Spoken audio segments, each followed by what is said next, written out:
name's Colin Coates and I work for a company called Dunstan Thomas. I'm called a senior consultant here, so that represents the fact that I've got more than 20 years of experience in software engineering. When we're using UML, which is a graphical notation, we build up something called a model, and that model consists of a number of elements and the relationships between those elements.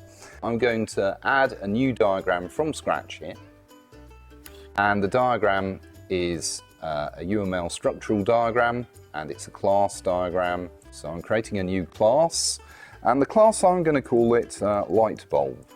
Okay, so we'll just add an on operation and another new operation which is just off. Using a facility here in EA called the quick linker. This is looking good already because we got a light bulb, it's got two states, off and on. We can add those actually switching on and off. So we'll call the off operation when we enter the off state, and we'll call the on operation when we enter the on state. At the very early stages of doing analysis and design using UML inside of the tool, we can immediately move to simulating what the diagrams really mean. Anyone can draw a diagram, but the question is, does it work? Okay, so what we want to do is to try and validate this right here and now. So let's switch into the simulation view. It's a lot cheaper to fix a problem earlier on in the analysis or design phase than it is to fix it later after you've started to build a lot of code, and then the most expensive time, of course, is when you've actually shipped the product.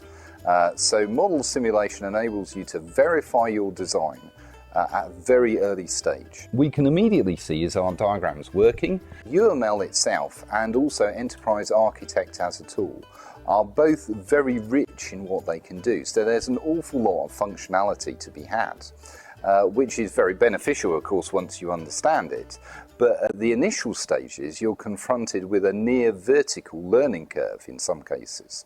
So what we find is that customers like to take us on in a training role initially to get their staff over that very sharp learning curve. What we aim to do in just a couple of days really is to sketch out or lay out a framework of understanding of how UML looks overall and how the tool looks overall, so that they can then grow into the more detailed areas over time. Now, the clever thing about this is that I still don't need to write any code because I can just make this state a lot bigger and then embed other states within it.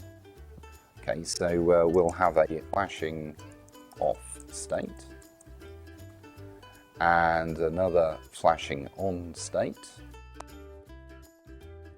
Now, of course, we've got two states at the same level here, nested inside the flashing state. So one of them must be marked with a default transition. Okay, so let's just add an initial pseudo state right here, just to say which one we want it to go into.